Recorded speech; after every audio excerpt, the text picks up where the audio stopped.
Is there a bone that doesn't have Yung purpose? vestigial ay halimbawa yung coccyx. No? Sabi ko ngayon, maupo na sa chicken. Ano? Maupo sa chicken. Ayo, pag pampitan ba pituhan, pampito ka. Yun yung pagsabit mo sa upuan. No? Yan, you're only using your coccyx. Practically, walang gamit yung ang daming mga tao walang gamit ang mga buto.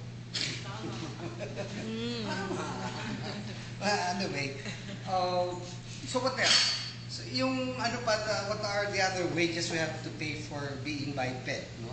So aside from this, ito. So you could just imagine the way that this have to bear and this have to bear. So ano yung mga adaptive ano natin? So napaka-straight ng force of gravity kung straight yung ating femur. No? So kung makikita nyo, ano yung ano, may deflection. No? Hindi sakang yung ganyan. Ang sakang Richard Gomez yun. O kaya hapon. Kita ko na dyan sa ano si Richard Gomez nakashot sa beach walk. As in ganyan talaga siya. No? Matangkad siyang hapon. Ngayon, you know what sakang is. Okay.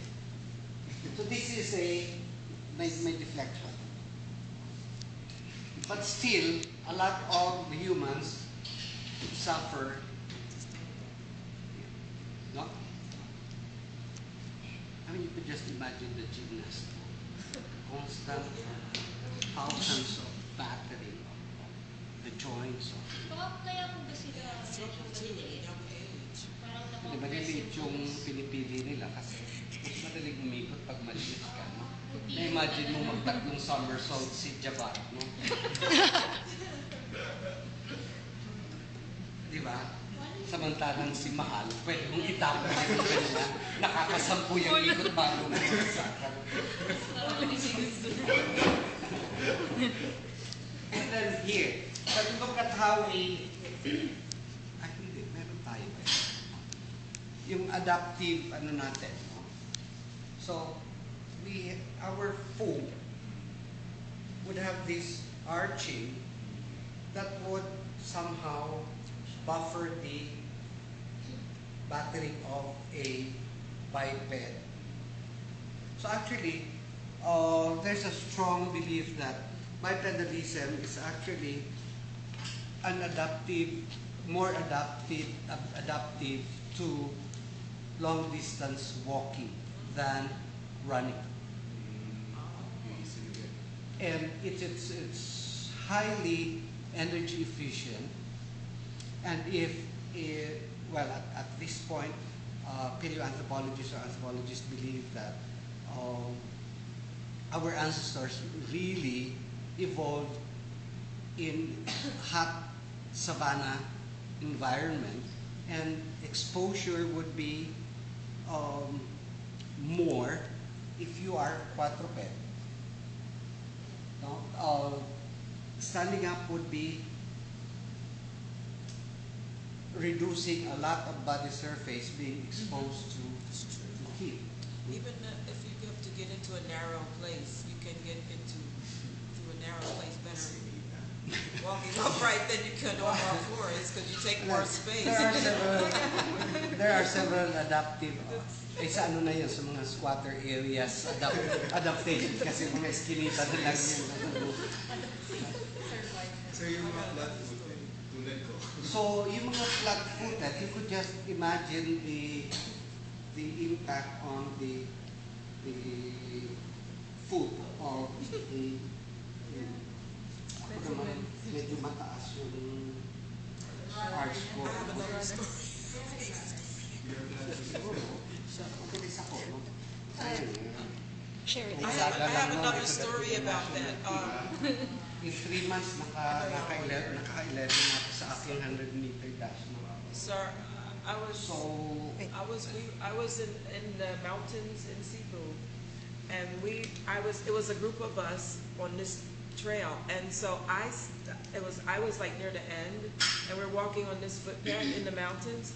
So I stopped to take pictures of the view, and when I turned around, everybody was already gone, and I'm by myself. So I just start following this path, but you know, there came to a place on the mountain where this path got extremely narrow. And I couldn't imagine how on earth did they get through here. So I got down and started crawling because I felt I might fall if I stayed upright. So I start crawling. Well, somebody that was at the back, they noticed I wasn't there. They came back to get me, and when they saw me down, they said, "Get up! Don't you realize you're putting more of yourself on the path by doing that, getting down on all fours, than if you stayed upright and walked on 2 feet." And it was true. I didn't think of that. I'm just thinking it's easier for me to hold on if I'm walking on all fours. I'm more stable on fours.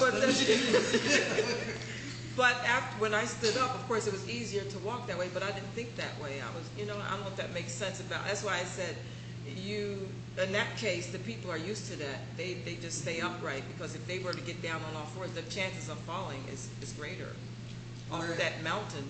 Where I grew up, there's a long bridge, a plank of wood, which is about this wide, and it's about, more than about 200 meters, And it's always a challenge to walk in that because you don't have any railings, it's just plain.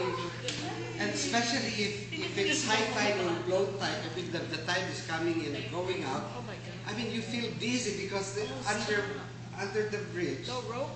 No. So And it's funny. There's an old priest. I was coming. There was an old priest. I mean, with his habit on, and he was really crawling, going to say a mass in the barangay. Did he get down like that and crawl? Yes. Because you are more stable, You feel have more a stable, lower that. center of gravity when you're in force than when you're Unless upright. somebody's holding